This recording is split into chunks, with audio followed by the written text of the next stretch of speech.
Good morning, everybody. Happy Remembrance Day. It is Tuesday, November the 11th, 2025. Remembrance Day is such an important day because it's the time of year we have to remember, a lot of, the most brave, important people in our country's history, in my humble opinion. I don't think we do enough as a country, as people, to thank, to honor brave people, a hell of a lot braver than I will ever be. So many Canadians that died for our freedoms, for the life that we live today. And Remembrance Day, for my part, I always try to stand at 11 o'clock for 2 minutes in complete silence. It's not that much of an effort to do it. Show that respect. So I think everybody should do that today. If that's not your thing, I get it.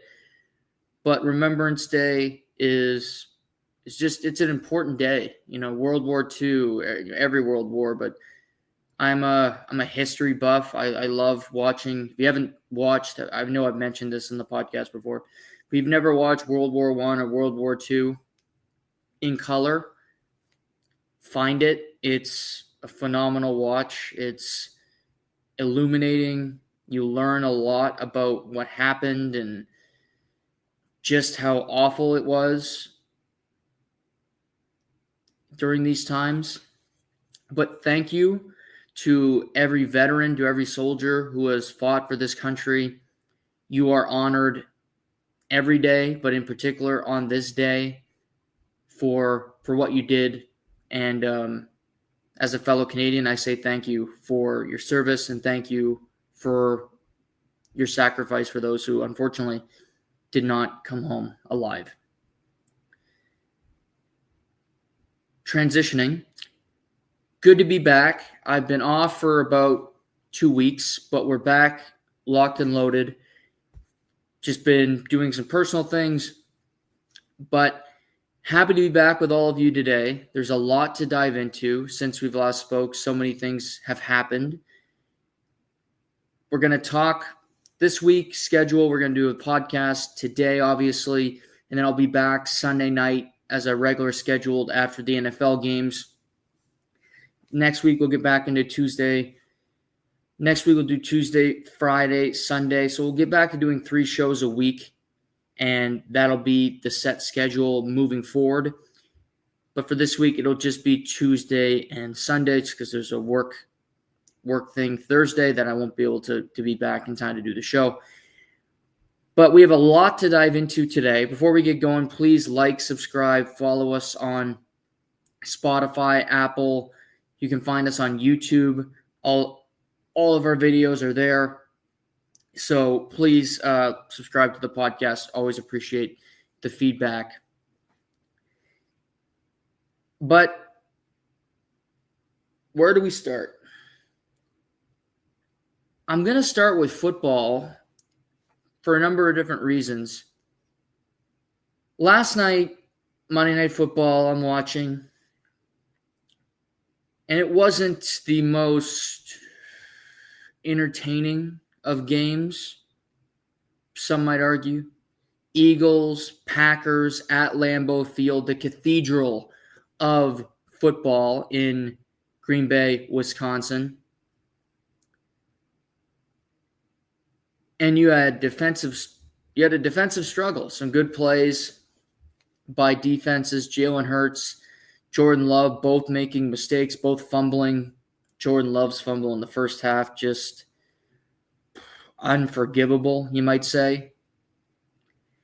And ultimately, Jalen Hurts made one more play. The Eagles win 10-7 on the road to improve to 7-2 on the season, which coming off a Super Bowl last year to be 7-2 after, the struggles they've had this year with A.J. Brown not really wanting to be there, and A.J. Brown last night only having 2 catches for 13 yards, not having a catch after the first quarter. I'm sure that will go over well this week in practice.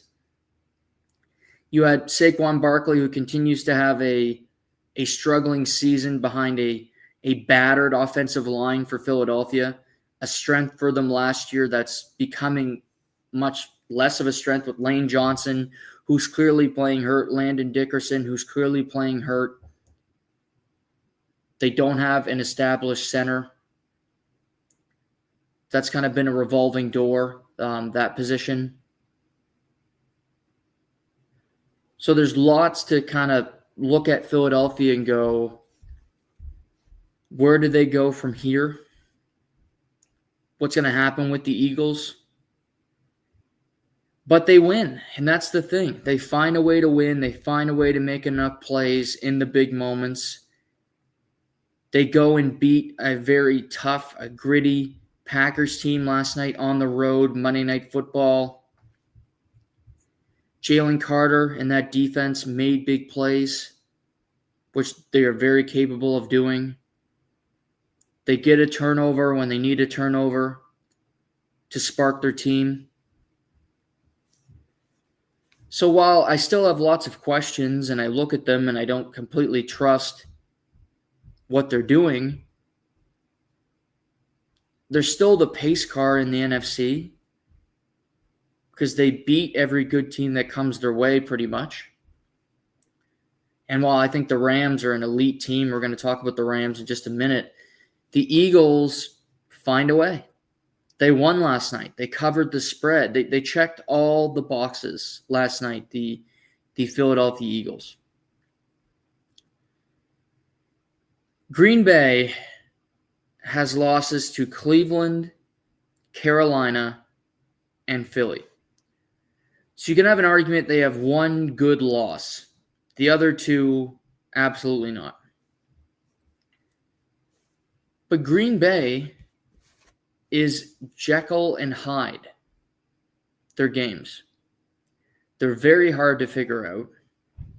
And what I mean by Jekyll and Hyde, they're 5-3-1. So they tied the Cowboys. You remember that game? They put up 40 in that game. Lose 10-7 last night. Lost 16-13 to Carolina. Put up 35 against the Steelers. Put up 27 against the Cardinals. 40, like I mentioned. Scored 10 points against Cleveland. They average about 22 points a game. That's not enough. Jordan Love, top-end quarterback, one of the best in the league, yada, yada, yada. He does so many things during a game where you go, what the hell? With that fumble at the end of the first half is an inexcusable turnover. It can't happen. You know the clock. They're in field goal range. It's a 0-0 game. Every point matters. They lost by 3 points. They get that field goal before the half, the game goes to at least to overtime. Maybe they win the game. But he fumbles. It's 0-0 at the half. Didn't have Matthew Golden last night. Okay. He hasn't thrown the ball anyway. 20 for 36, 176, sacked 3 times. Not good enough. Not good enough. Turn the ball over twice. Not effective on offense. Romeo Doubs, who's kind of been his number one target, had 1 catch for 5 yards in the game.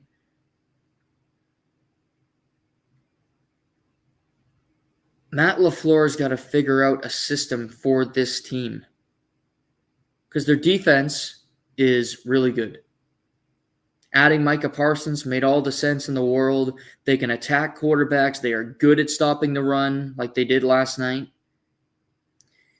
You lose 10-7, it's not because of the defense, period, in any way. It's because you can't score and you can't help you can't help a great defensive performance. Horrible performance.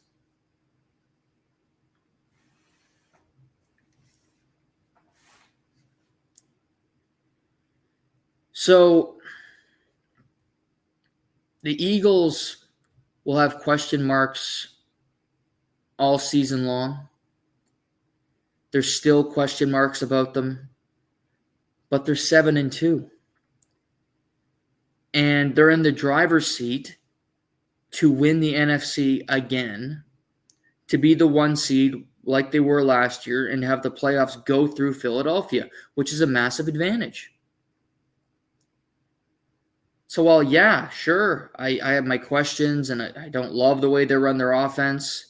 I think it's a very predictable offense, and I don't think the tush push is as good as it once was because their offensive line isn't as good as it once was. They win. Point blank, they win. And it may implode because A.J. Brown and Devontae Smith may get just sick and tired of playing with Jalen Hurts. I think they should be more pissed off with the offensive coordinator because it's predictable, but it works. And that's the thing about selfish or selfless. Wide receivers rarely take the latter. They are selfish. They want their touches. They're like a high-end scorer in the NHL. They want their cookies. They want their numbers. Winning without the numbers, well, are you really winning? Doesn't feel as good when you win because you're not on the highlight reel. You're not on the SportsCenter pack when they're showing in the morning. Oh, why did this team win this game? You didn't even show up. Did you dress? We wouldn't know. So there's concerns there. There's lots of what ifs. Is this going to work? Is it a perfect fit? But last night's game, both those teams could win a Super Bowl. But I have far more confidence in the Eagles winning it than Green Bay. Because arm talent, overall, just the way he presents himself, Jordan Love is the better quarterback.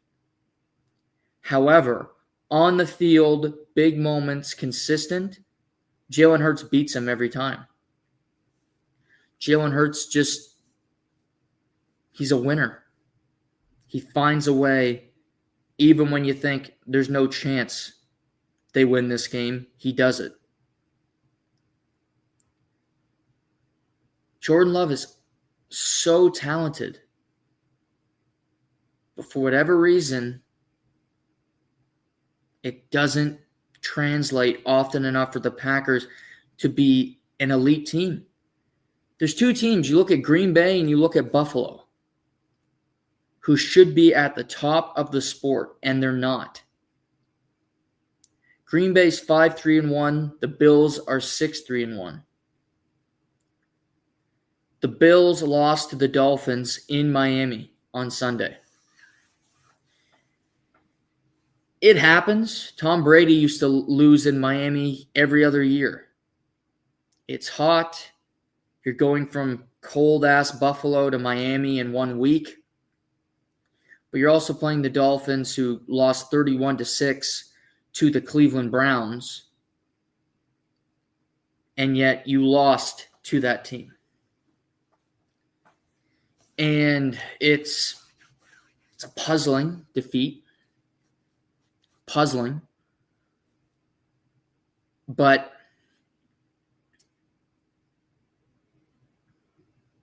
you look at Buffalo and you say their wide receivers can't get open. Keon Coleman, Shakir, Shavers, whoever. Throw anybody on the field. They don't get open. It seems like only Dalton Kincaid, and when James Cook is healthy, and he isn't healthy right now, their offense is formidable. When those two guys are not available, they are as pedestrian as they come. Josh Allen has to do more. He has to overcompensate, and then you see him start to turn the ball over. He's turned the ball over 5 times in the last 6 games. He had 5 total turnovers all of last year.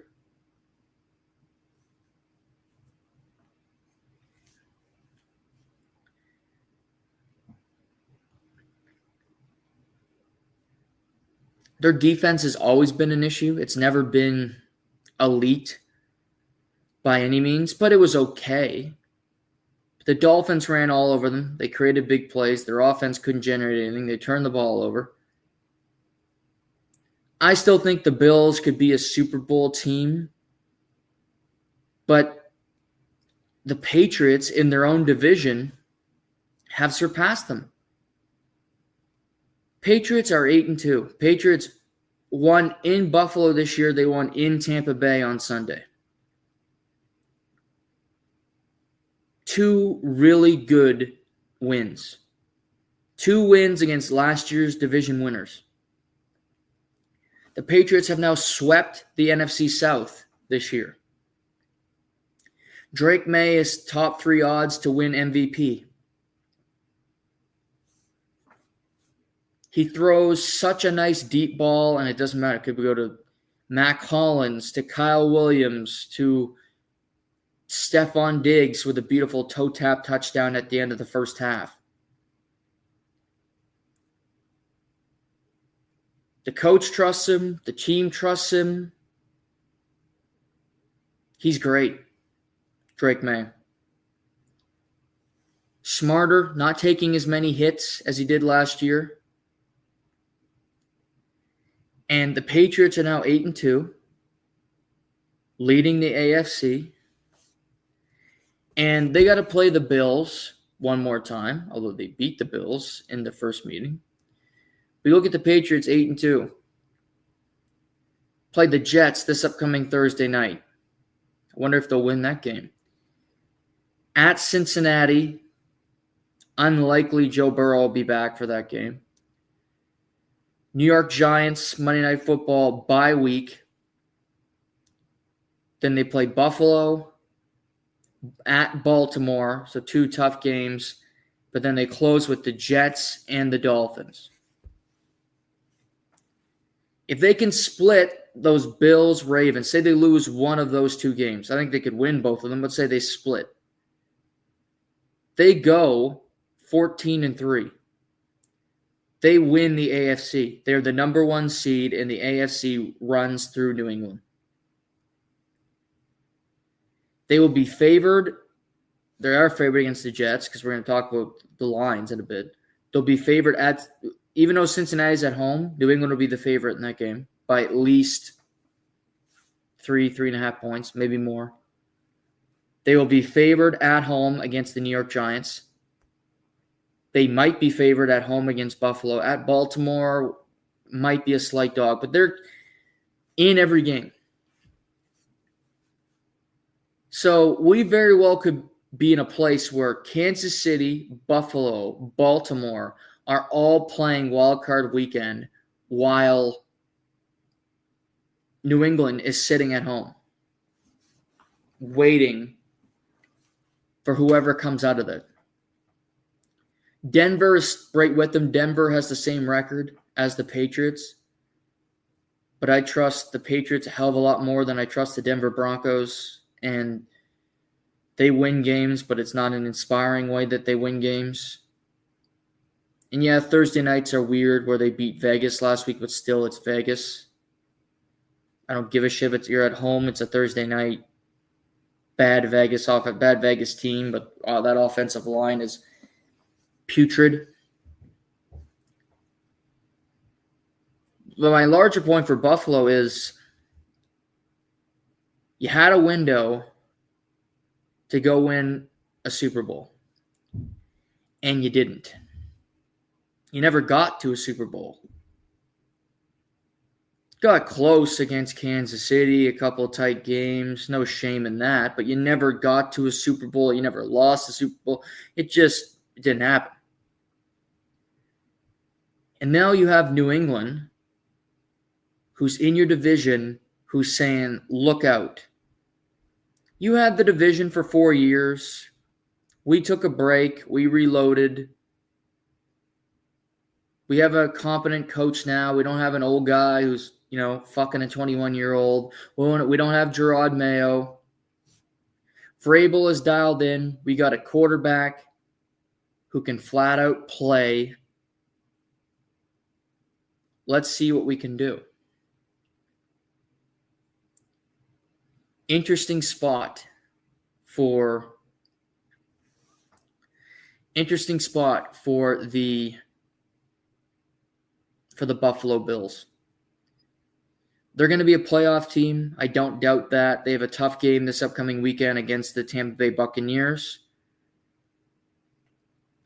But they need to figure it out. Put it together. Drop a new offensive game plan. Because it's not working.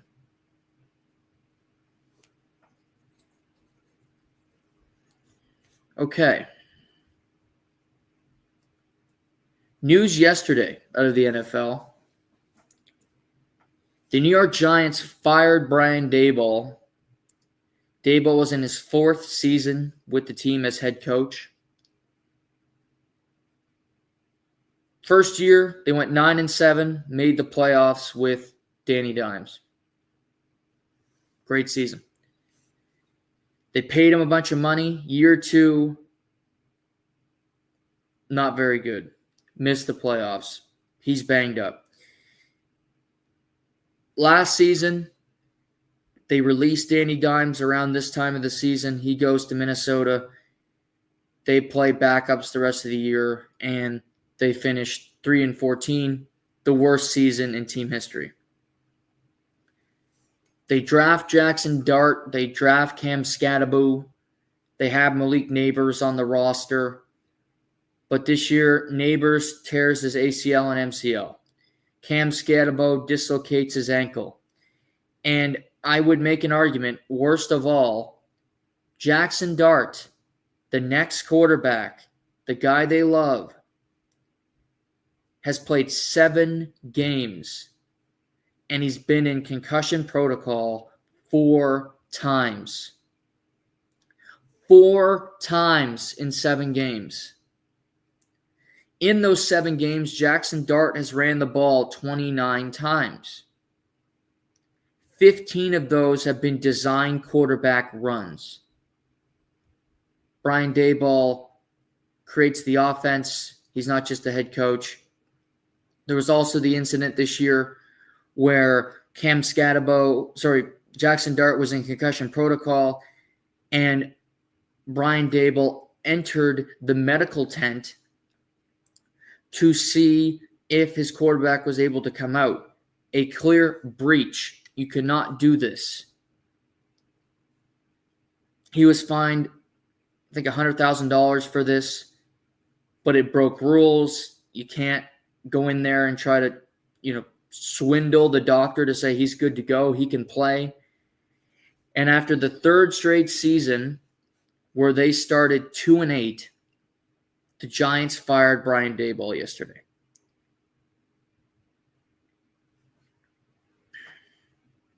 I thought he might stick around because you'd want your young quarterback to work with the same offensive coordinator, the same head coach.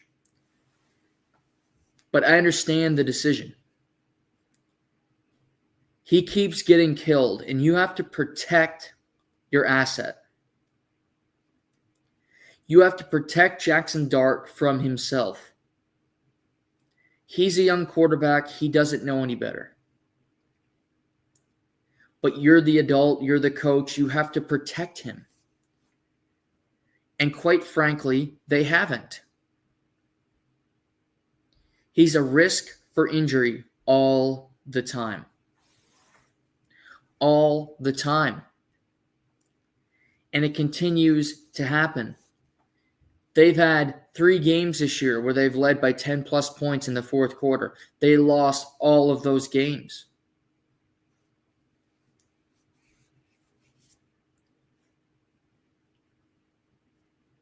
Good guy and was a really good offensive coordinator in Buffalo. I think will be an offensive coordinator in the NFL again as soon as next year. I don't think it'll take him long. I don't think he'll be a head coach again. But I think he'll be a coordinator. And I think a lot of teams will be interested in his services, including the Buffalo Bills. But it just never really fit with Daboll in New York. Other than that first year, it just went downhill quick. And I think this is an attractive job for a variety of reasons. You're coaching the New York Giants. It's a brand. It's got that cachet. You don't play in New York. You play in New Jersey at MetLife, but you coach the New York Giants. I look around and I say, there's a couple guys that are employed that I think would love to. Kevin Stefanski with the Cleveland Browns. A really good offensive coach. Could come work with a competent quarterback. He's trying to make chicken salad out of chicken shit with Dylan Gabriel right now, which isn't exactly working. Jackson Dart's a hell of a lot better than Dylan Gabriel. He comes to mind.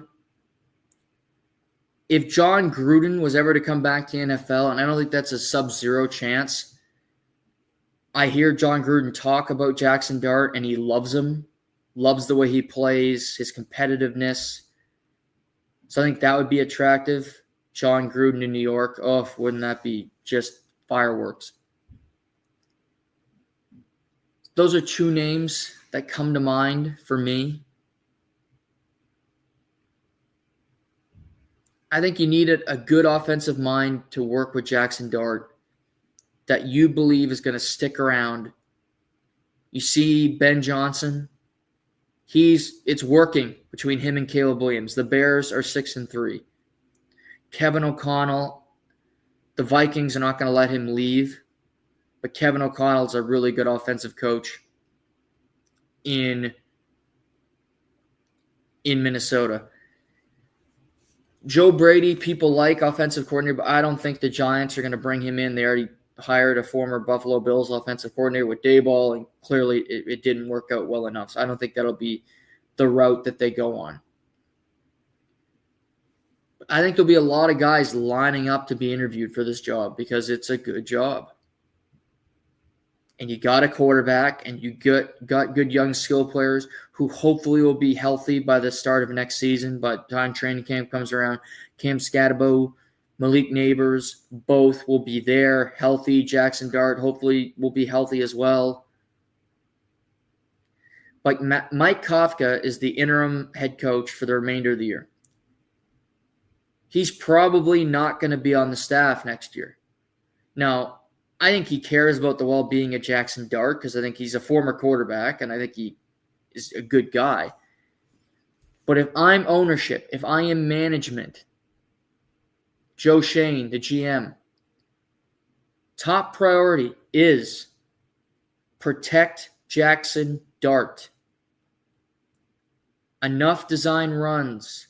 Make sure he is A-okay.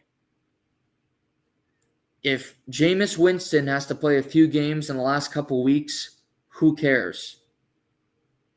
Because if I'm the Giants, I'm not playing Russell Wilson anymore. He looks like his confidence is shot, getting benched. People like to pile on. I don't mind because I don't think he's like – I think he's a bit of a fugazi myself. But anyway, praise God. Let's ride. So – but if Jackson Dart has to sit the last couple weeks because he's banged up and he's injured, that's okay because the Giants stink. They're 2-8. They're going to get a high draft pick like they did last year. They drafted Abdul Carter, good player. They drafted Jackson Dart late in the first round, good player. Maybe you find another really good talent to add to the mix for next year. With the right head coach, good structure, the New York Giants are not far off from being the second best team in that division behind Philadelphia. I truly believe that. They are not far off from being there. Because Washington is, we see them, Jaden Daniels, injury prone, old defense, older skill position players. The Cowboys have no defense, and I don't trust the Cowboys to be consistent. So that could go anywhere. So there's lots of opportunity for the Giants as soon as next year. I think they could be a playoff team as soon as next year if they hire the right head coach, if they put Jackson Dart in the right situation, and if they care about his well-being. And take the ball out of his hands sometime and go, no, we're not doing this.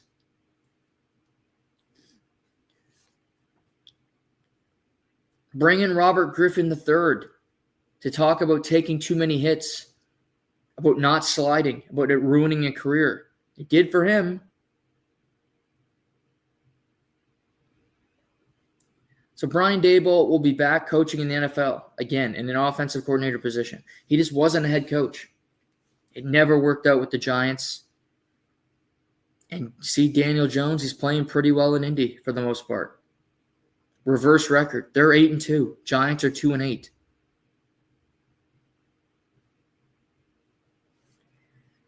But a shakeup yesterday for the Giants. Week 11, if you can believe it, in the NFL, which honestly, the more the weeks go by, it's more sad because you know it's coming to an end. Because you'll have Thanksgiving in a couple weeks. College football has 3 regular season weeks left before championship weekend. Then you get to bowl season. And I love bowl season. I do. And one of my favorite parts of bowl season, it goes through the Christmas break, and I can watch bowl games with my mom. And she feigns interest, which I appreciate. We'll talk about the Pop-Tarts Bowl and it was Iowa State and Miami last year. I think it was December 28th, something like that. We watched that game together. She feigned interest. She got into it. So it's nice to be able to do that. Watch games in the middle of the day, as it should be. But NFL Week 11 kicks off Thursday night in New England with the New York Jets coming to town. The Jets just beat the Cleveland Browns, despite the fact that Justin Fields only passed for 50 yards. But they had a kickoff return for a touchdown and a punt return for a touchdown in the game. Also forced 2 turnovers off Dylan Gabriel. And as I mentioned, the Patriots are awesome. One of the best teams in the NFL, bar none. And the Jets stink. Was initially 10.5. As of right now, this moment, Patriots are favored by 11.5 on Thursday night. It's a big number, but the Jets stink. The Jets stink. And division game, they can get weird. But if the Patriots can play good on special teams and eliminate that part of the game, do not turn the ball over.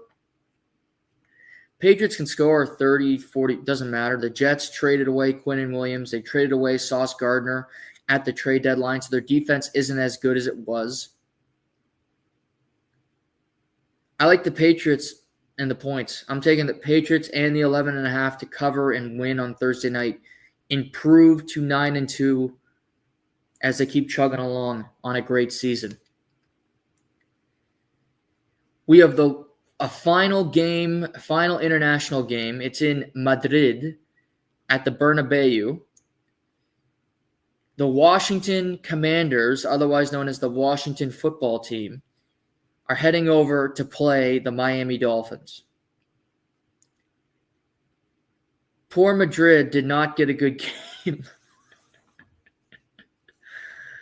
This game. No Jaden Daniels, not even traveling. So they can't even see him in person in Madrid. See him on the street. Terry McLaurin, not playing, not traveling. Okay, great. A couple other guys not playing for Washington as well. They're just having a season from hell. I didn't think they'd be a playoff team. They're not going to be a playoff team. Washington and Miami both played this game. Then they both go on a bye week. Berlin got a good international game. Colts, Falcons went to overtime. It was really fun. Jonathan Taylor ran for a bunch of yards, ran for 244 and 3 touchdowns. His 4th game this year with 3 touchdowns. One off the record by LaDainian Tomlinson in 2006 when he won the MVP. Opened Miami 1.5. It is now up to 2.5. And it's crazy to say you're going to bet on Miami, but I take Miami in the points here. Miami can score. Devon Achane is crazy fast. That Washington defense stinks. They can't stop anybody. They're old. They're slow. Detroit put up 44 on them at home on Sunday. Miami is still very much a flawed team. They fired their GM. I still think they're going to fire their head coach by the end of the year. But Miami's going to improve to 4-7. They're going to Madrid and they're beating Washington on Sunday morning. Interesting game. Division games. The Chicago Bears head to Minnesota to play J.J. McCarthy. Bears are 6-3. They've had 2 games this year where they had to come back from 13-plus points in the fourth quarter to win, including this past weekend against the New York Giants. And I'm of the opinion that if Jackson Dart does not get a concussion, the Bears, lose that game. But Russell Wilson came in and he was incompetent, so the Bears won. Minnesota's 4-5. They need to win this game to stay in the mix, to stay in the wild card hunt. Although they're not that far off from their division with Green Bay losing last night. Bears win this game. They improve to 7-3. They feel good about themselves potentially winning the NFC North, potentially being in the mix with the best teams in the NFC. This is a gut check game for the Bears, for Caleb Williams, who I think's played pretty well. Has his ups and downs. The Bears can run the ball. Minnesota does a pretty good job. Brian Flores is a good defensive coordinator. It's in Minnesota, and they're giving them the 3-point cushion, which they give every home team. They're giving them that respect. Opened at 2.5, so it's gone up by 0.5 point. This is a fun 1 o'clock or 2 o'clock game to watch. J.J. McCarthy, you've seen like 4 good quarters and a bunch of crap. Justin Jefferson seems to be a bit banged up, really fighting through things right now, but everybody is, I suppose.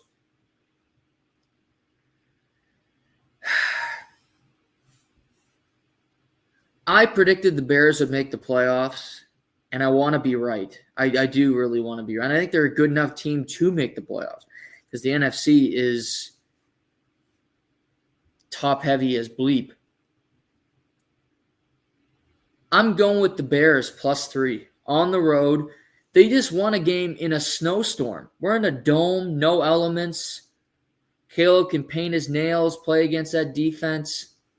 Minnesota needs the game, but I don't think Minnesota's a great team. I don't think Minnesota's going to be a playoff team this year. I like the Bears to go on the road and get a win. They need this game. I think they get it, and they cover the 3 points. Bears outright +3. Packers heading to New York to play the Giants. As we just talked about, Giants will have Mike Kafka as the new interim head coach. Jackson Dart left the game on Sunday, was in concussion protocol, so we don't know if he's playing yet. If he doesn't play, I would play Jameis Winston. But they played Russell Wilson all year as the backup. Don't know why. I think Jameis is I don't know why teams didn't sign Jameis Winston in the offseason, but that's beyond me. Green Bay is favored by 7.5, losing last night. This is a good bounce-back opportunity for Green Bay against a lesser team. I want to know more. I want to know if Jackson Dart's playing. If Jackson Dart plays, I'd take the Giants plus the 7.5, personally. They play a lot of tight games. They cover a lot of spreads. They're a gritty bunch. And Green Bay doesn't score. And Green Bay is inconsistent, and I don't trust them. So I wouldn't put a bet in right now on this game. I'm waiting to see what's the status of Jackson Dart. And if I'm the Giants, I'm not playing him this week because, again, these games don't matter. And I'm not risking the health of my future on a game in November while we're 2-8 against Green Bay. I don't need Micah Parsons and Rashawn Gary breathing down Jackson Dart's neck and killing him. Put Russell Wilson out there if you want, whoever it might be. But no. Carolina going to Atlanta to play the Falcons. Carolina just lost to the Saints. Just lost to the Saints. They were 5-4, had beaten the Packers, and now they are 5-5. Still in the mix, but a team nobody trusts. They beat Atlanta at home 30-0 3 weeks ago. So you know Atlanta has this game circled. Atlanta is 3-6. Not having a good year. Penix very much up and down. Raheem Morris, I think, very much on the hot seat. The end of this year could be very important if he returns as head coach of the Atlanta Falcons. Atlanta's favored at home by 3.5. These two, I don't trust these two teams at all. And this is my game this week where I advise stay away. Don't bet this. Don't do this to yourself. First of all, if you bet on the game, you'll have to really focus on the game and probably watch it. And nobody wants to do that. Both teams have inconsistent quarterbacks. Both teams have better running backs than they do quarterbacks. I don't like that. Both teams will show up and then lay an egg. Atlanta played really well against Indy, to be fair to Atlanta, but they lost because Indy's going to be a playoff team and Indy is superior. On paper, Atlanta is way better than Carolina, but they beat them 30-0. So on paper, it's not worth much of anything. Stay away. I'm not betting this game. I'm not even telling you where to bet. I don't trust it. LA Chargers head to Jacksonville. Tell you what, here's a little story. Last weekend, I bet Baltimore minus 4.5, New England plus 1.5, or plus 2.5, pardon me, and Jacksonville plus 1.5 against the Houston Texans with Davis Mills at quarterback. And Baltimore covers. New England wins as a dog. They cover that number. Jacksonville's leading by 19 points, and they blow it. Davis Mills leads a comeback. Jacksonville has 2 total yards of offense in the fourth quarter. 2. Davis Mills scores a touchdown to go up 30-29, but then they miss the 2-point conversion. And I go, oh my God, I'm going to cover. Putting this in for me and my dad. And then on the last bleeping play of the day, Trevor Lawrence fumbles and Houston takes it back for a touchdown. And Houston wins 36-29, blowing up my bet. So infuriating. Jacksonville doing Jacksonville things. And it was like $200, the winnings. That would have been nice. Chargers head to Jacksonville this week. Chargers are 7-3, doing their thing quietly, beating the Steelers on Sunday night. Herbert, Quentin Johnson, solid. Still without offensive linemen, but they're making do. Chargers are favored on the road by 2.5. Clearly, the books are telling us we're loose. We just don't have any faith in Jacksonville either, which, fair play. I like the Chargers minus the 2.5. Jacksonville, I think Liam Cohen's really starting to hate his quarterback, which is Trevor Lawrence. How much longer he remains Jacksonville quarterback, that remains to be seen. But yeah, tough one. Bengals Steelers in Pittsburgh. They played 3 weeks ago, Thursday Night Football. The Bengals won that game. The battle of the old guys. It'll be battle of the old guys again. Joe Burrow, his practice window is open, so he could potentially return in the next 3 weeks since they're saying he may be able to return Thanksgiving night against the Baltimore Ravens. So we'll see. That could be promising for Cincinnati. Steelers are favored by 5.5, and that feels like a lot of points. The Bengals' defense is awful, but the Steelers' offense is pretty putrid as well. Aaron is regressing. He doesn't want to take on contact anymore. He's slow in the pocket, so teams can get to him. He throws the ball away, throws the ball into the dirt a ton. Cincinnati's not a perfect team, but 5.5 is a lot of respect to give to the Steelers. I don't think they're worth that much. Cincinnati can score on them. I like Cincinnati plus the 5.5 just because I don't trust the Steelers to put up enough points to get a big lead.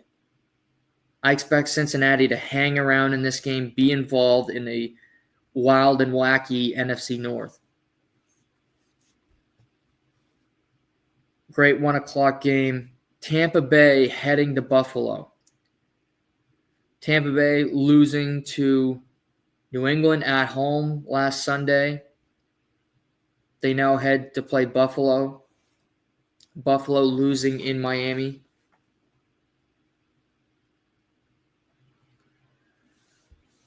Buffalo needs a bounce back. Both these teams are 6-3, both in the hunt for their division titles. Buffalo knows if they keep winning, they need to keep winning, and they need to beat New England when they play them later in the year and look at it and go, okay, we can still be the AFC East champions. Tampa's still banged up. Obviously, no Mike Evans, no Chris Godwin, no Bucky Irving. Missing Gadecki on that offensive line. You can run the ball on Tampa, which Buffalo could not do against Miami. So if James Cook can get back in the mix running the football, I like Tampa, but I think they're a little bit too wounded. I think Buffalo needs a bounce-back game. I like the Bills minus the 5.5. I like the Bills to win and to cover.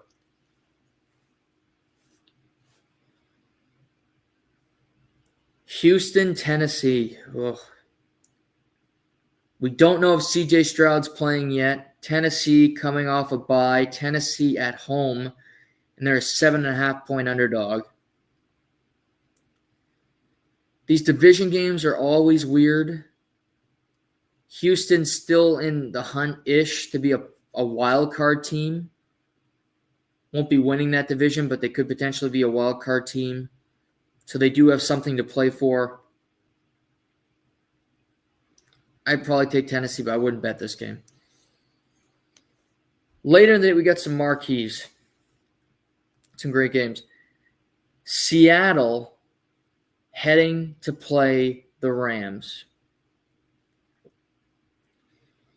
Both these teams are 7-2, tied for the lead in the NFC West. Sam Darnold, Matthew Stafford, both having awesome seasons. Jackson Smith and Jigba, Puka Nacua, both 1-2 in receiving yards in the NFL. Rams crushed San Francisco. Seattle crushed Arizona last weekend. So it's 2 division wins. Matthew Stafford at 38 might be having the best season of his career. And he's had 5,000 yards and 50 touchdowns in a season.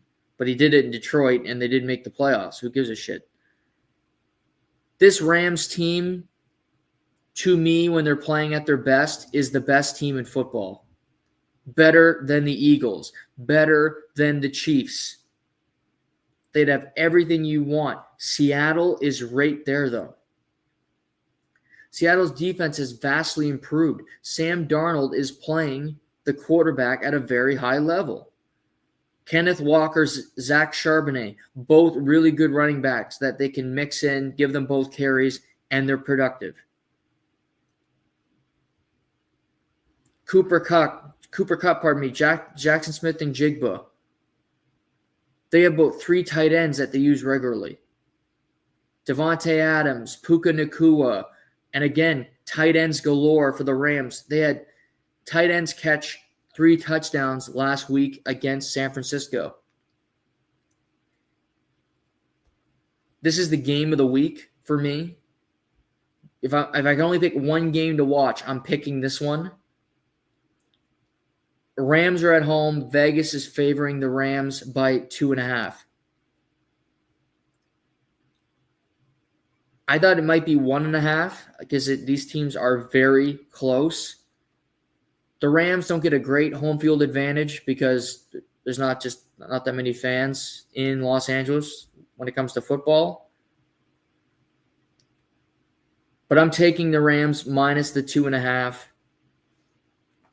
Very close game, an awesome game, but I get the Rams by a field goal, improving to 8-2 and being one of, if not the best team in the NFL.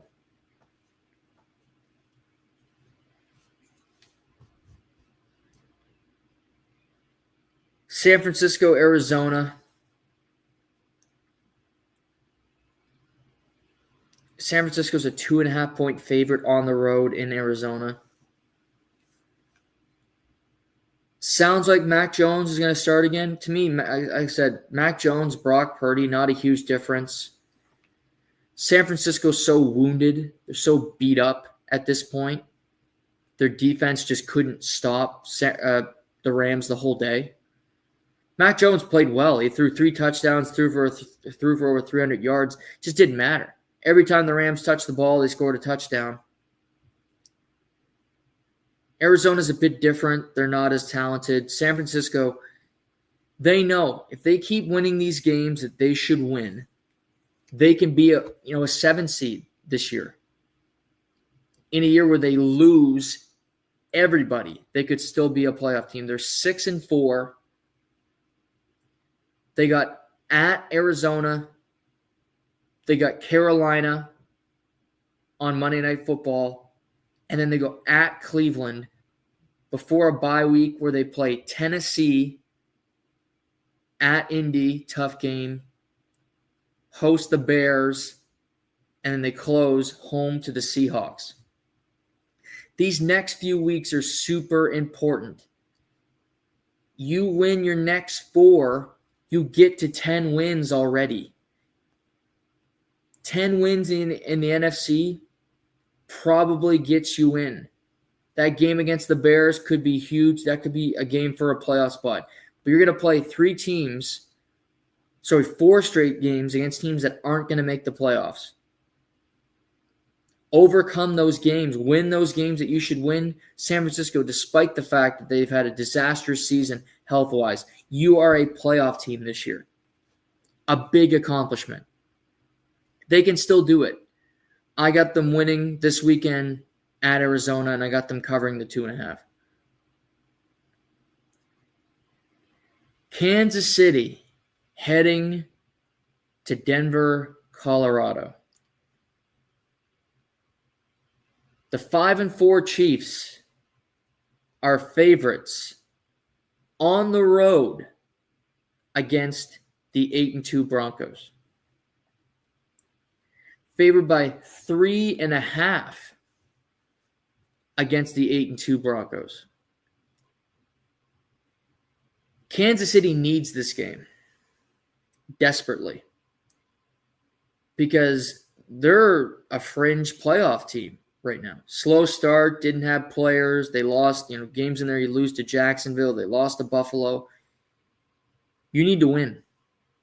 They need to win most of these games down the stretch in order to make the playoffs. The Broncos are looking at it going, we need to keep winning. The Chargers are only a game back of us. We could be the number 1 seed in the AFC because we're still in that battle with New England. We're 8-2. We want to show that we can be productive on offense. I understand Kansas City being the favorite. I don't think they should be favored by 3.5. I find that a bit extreme for what Kansas City's put on tape this year. Going to Denver, not easy. Going to be cold. Could have some elements in this game. Starting to see it.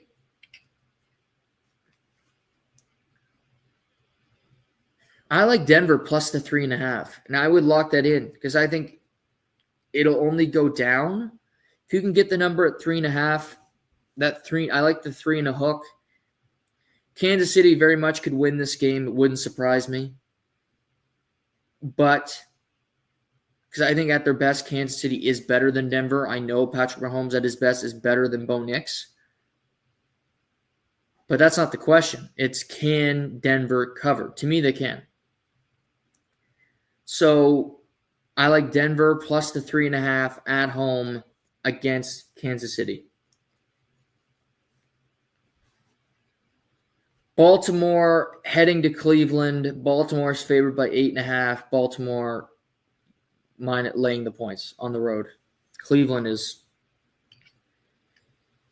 Let me know when they're putting in Shador. Then I might become interested because otherwise there's just nothing much there with Cleveland this year. It's very pedestrian, very boring, bad tape, bad team, bad quarterback, all of it. They're probably going to fire their coach, who I actually think is a good coach. But we'll see. Detroit heads to Philadelphia Sunday night. Great game. Philly, short week playing the Lions, who just crushed Washington in Washington. Philly wins 10-7. They're getting the respect of being a 1.5 point home, but that is very much basically saying this is a pick'em game. Detroit is not the team that they were last year, but we knew that. Dan Campbell is now calling the offense, which is a new development on Sunday afternoon.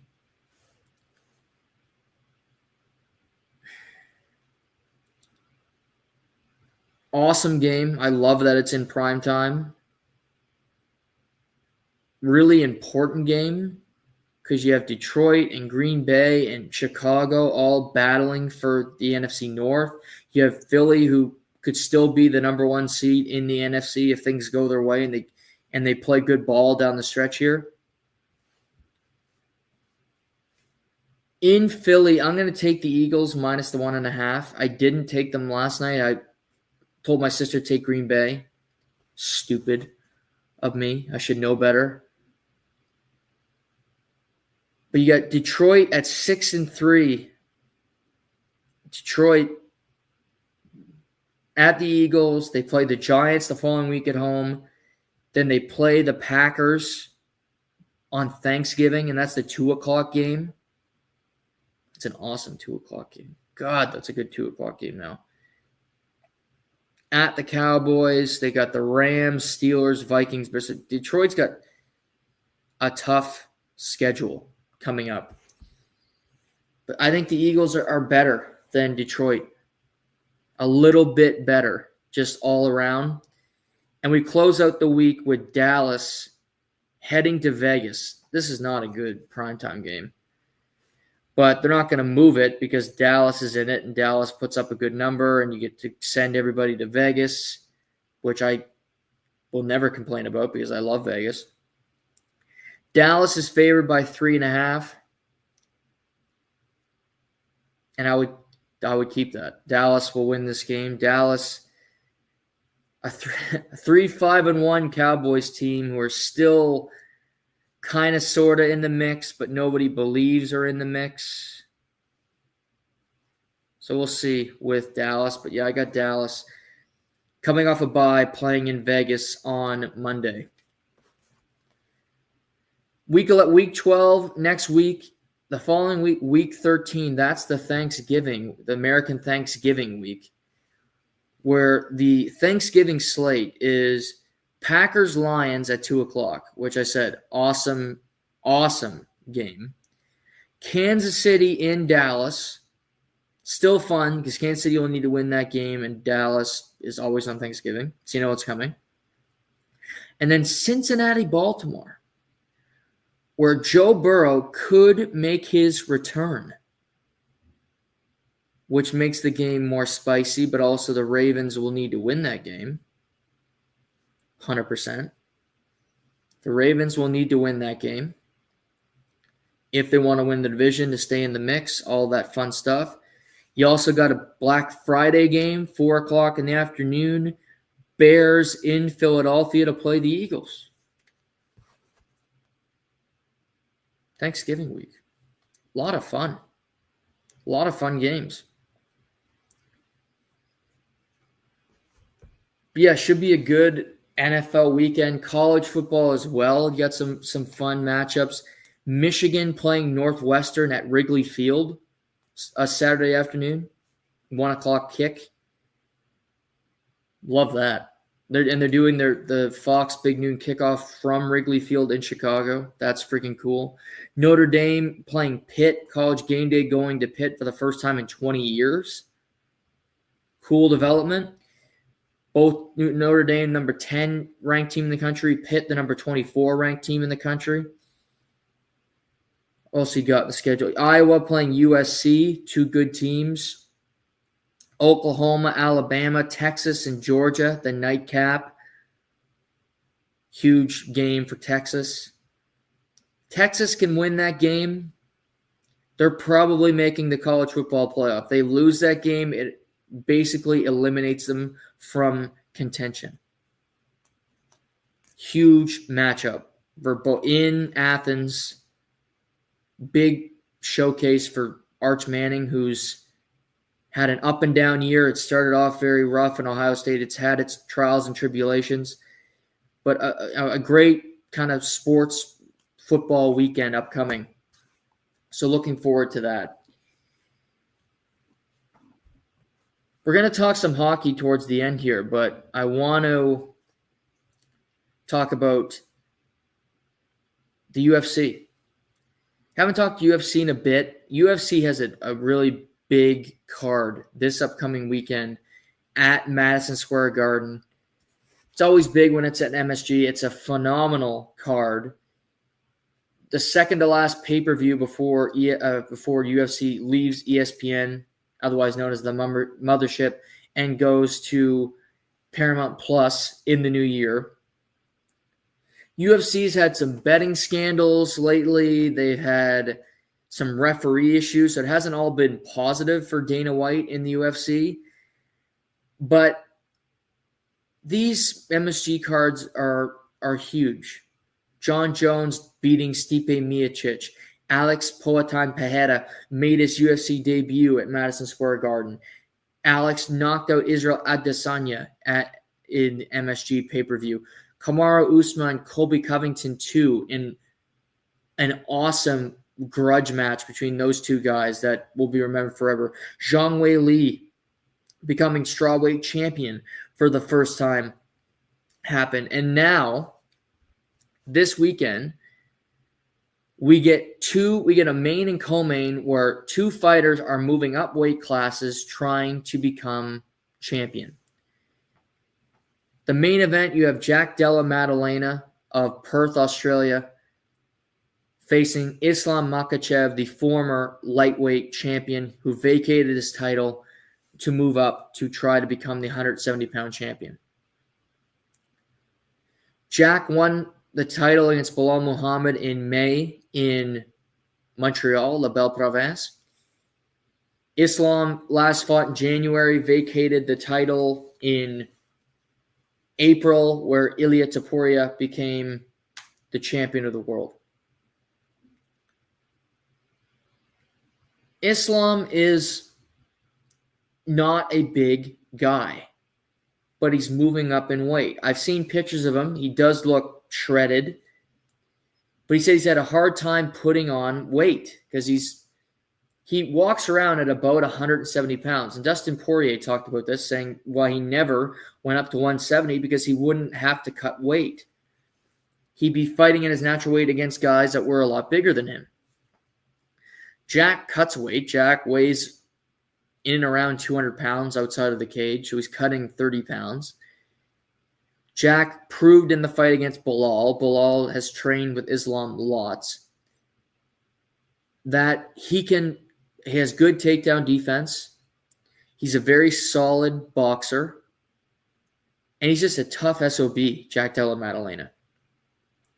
Got an opportunity because Shavkat Rakhmonov couldn't fight. Jumped with the opportunity, became champion, and now he is taking on all customers, not afraid to take on Islam Makhachev, one of the most dominant lightweight champions in the history of the promotion. Islam, who's moving up in weight, the challenger in this fight, is a pretty heavy favorite at minus 290 to Jack Della Maddalena's plus 215. Islam, if he can get him on the ground and put him in bad situations, he's dangerous. His Darce choke is one of the most lethal in the sport, and he can find it out of nowhere. He's done it to everybody. Did it to Dustin Poirier. Did it to Renato Moicano, a Brazilian Jiu-Jitsu black belt. So what happens to the best guys, they get caught and they ultimately get subbed and are forced to tap. But Jack's bigger than Islam. Jack's stronger than Islam. And I think if early on, if Islam cannot get Jack to the ground, it's going to be very frustrating. And I'm curious to see how he reacts to that development. If I'm a betting man, I'm taking Jack Della plus 215. And I think Jack Della is going to retain the welterweight title. This doesn't mean that I think Islam's not a great fighter, because he is. And he could go back down to 155 and fight Ilia Topuria, and that would be a massive fight for 2026. Massive fight. Because those two guys don't like one another. It's been proven. And I don't think he wants to, because I don't think he wants to make the weight cut anymore. But if you lose this fight, where do you go? He's confident. He believes he's going to win. I get that. I just look at the skill sets and I look at the size, and I get a little worried for Islam, going, Jack's bigger. Jack's stronger. He's lanky. He's difficult to deal with. Bilal didn't get him to the ground until the 5th round of the fight. And it was because he wasn't shooting. It's because Jack did a really good job defending knees, strikes when he was coming in. I like Jack Della to retain his title. I like to retain the title via decision. But Jack Della plus 215, I like Jack in this fight. Co-main event, you have Valentina Shevchenko, the strawweight champion, welcoming Zhang Weili up to her weight class. Zhang, former champion, defended her belt back in February, said she wants to move up. Looking for a new opportunity, become, like a 2-division champion, all that fun stuff. And the UFC said, we like it. You were strawweight champion. Maybe you can become flyweight champion. Valentina has been one of the best female fighters of all time. Of all time. She lost her belt to Alexa Grasso, then won it back, fought Manel Ferro back in May in a tough fight, ultimately got the win there. And she's just a legend. She is a slight favorite, minus 130 going into this fight. Zhang Weili, early in her career, had ups and downs. Would win a title, lose it, got back to the top of the mountain. And been kind of everywhere, Zhang Weili. But she is such a talent. But again, she's moving up in weight, and it's not easy. 2024, she fought once, defeating Yang Shannon in an awesome fight at UFC 300. Fought once in 2023, defended her belt. She beat Carla Esparza to win the belt. She's fought Joanna Jędrzejczyk twice, both thrillers. She's lost to Rose Namajunas twice. So she's had ups and downs in her career. She's been in the UFC since 2018. Unlike Islam, I think Zhang is so talented that she can overcome Valentina's just gritty, weird style, her just supreme talent, Valentina Shevchenko. But I think Zhang is so good at this point that she is going to beat her. I like Zhang Weili to become the new flyweight champion of the world. I like her at plus 102 to win. So I think that's a good bet. Third fight on the main card. Welterweight action. Sean Brady takes on Michael Morales. Sean Brady's 18-1. Last fought in March, defeating Leon Edwards, dominating Leon Edwards, submitting him in the fourth round. Leon also fights in this card. We'll talk about that. He's fighting Michael Morales of Ecuador, who's undefeated. 16-0, 26 years old. Big, tough puzzle to crack, a huge welterweight. Cuts a lot of weight to get down to 170. Really good striker, really talented. Defeated Gilbert Burns in his last fight in the main event of an Apex card.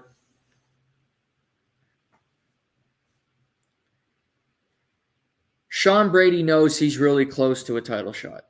Michael Morales has never fought anybody as good as Sean Brady yet in his career. Sean Brady, 18-1. His only loss to Bilal Muhammad. Brady's really good on the ground. Small for the vision, but he makes it work for himself. It's really gritty and gets in the pocket and finds a way to overcome difficult things. Welterweight, you got the championship fight on the night. If somebody can make a really good impression, there could be an opportunity there. Ian Gary and Bilal Muhammad fight next weekend at UFC Qatar. So I think there's lots of opportunity for welterweights to put on a show. I like Sean Brady to win this fight against Michael Morales.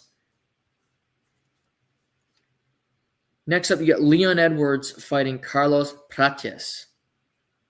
Prates fought in August, had a highlight reel spinning back elbow against Aaron Pico. Sorry, against Jeff Neal. I was thinking Aaron Pico.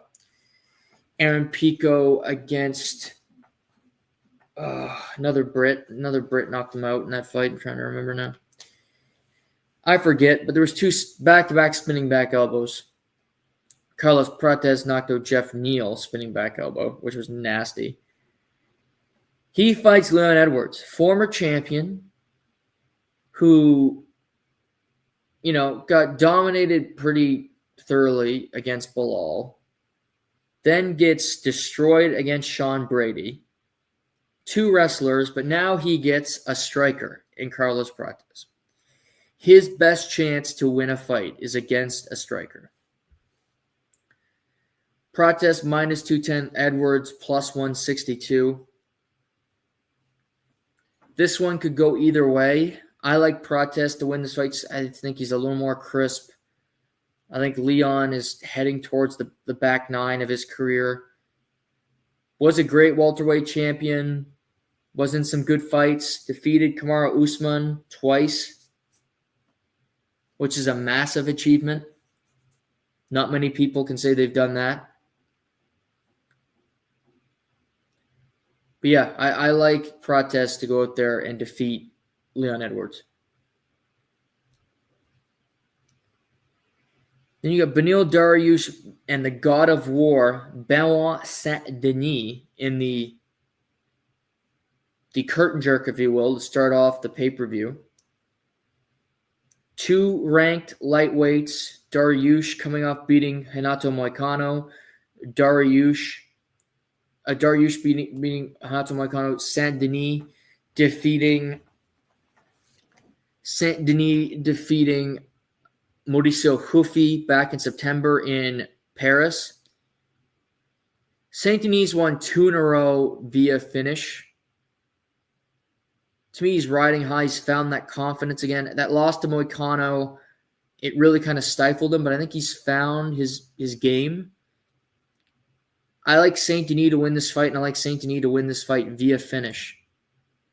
I think he stops Dariush, moves up in the rankings, the God of War, still has his warts, still keeps his chin rather high, but he can get it done, 100%. So an awesome main card, all ranked fighters on the main card, all important fights on the main card. But you got the prelims, you got Bo Nickel, who's coming off his first loss ever in mixed martial arts. He gets Rodolfo Vieira, who's a Brazilian jiu-jitsu black belt. So a lot interesting wrestler versus jiu-jitsu guy. Bo Nickel minus 235. So a pretty heavy favorite, but also I think there's still some people that are worried about him. I like Bo Nickel to win. I like Bo Nickel to finish Vieira to kind of – I still think he's got a lot of talent. Roman Kopylov fights RoboCop Gregory Rodriguez. Rodriguez, massive finish of Jack Hermanson, a nasty knockout in his last – kind of a scary knockout in his last fight. I think RoboCop wins again. I also think he wins by finish again because he is that strong. He is that good. Aaron Blanchfield fighting Tracy Cortez for the second time. Blanchfield really slick on the ground, but Tracy Cortez is a really solid on the ground as well. I think Blanchfield's kind of riding the wave. She wants to be next in line for a title shot. I think she wins. My guy, Georgia's own Malcolm Wallmaker, rising star. This guy, undefeated in mixed martial arts. I think he wins. He's fighting Cody Haddon, who's also really good. Cody Haddon's got 1 loss in his professional career. I like Wallmaker to win via finish. But yeah, it's a fun card. The New York's fun. You have New York card, then they have a fight night in Qatar for the first time, but it's a stacked fight night card with 2 basically 5-round main events that are worthy of that in the main and co-main. A week off for Thanksgiving, and then the final pay-per-view on ESPN back in Vegas, UFC 323 with Merab defending his title for the 4th time this year. And you have Joshua Van against Alexandre Pantoja in the co-main event for the flyweight title. So a really solid end to the year for the Ultimate Fighting Championship, and looking forward to getting together with Sheamus and Casey this weekend to watch it. So that's always nice as well, to be able to be around some friends and watch some violence.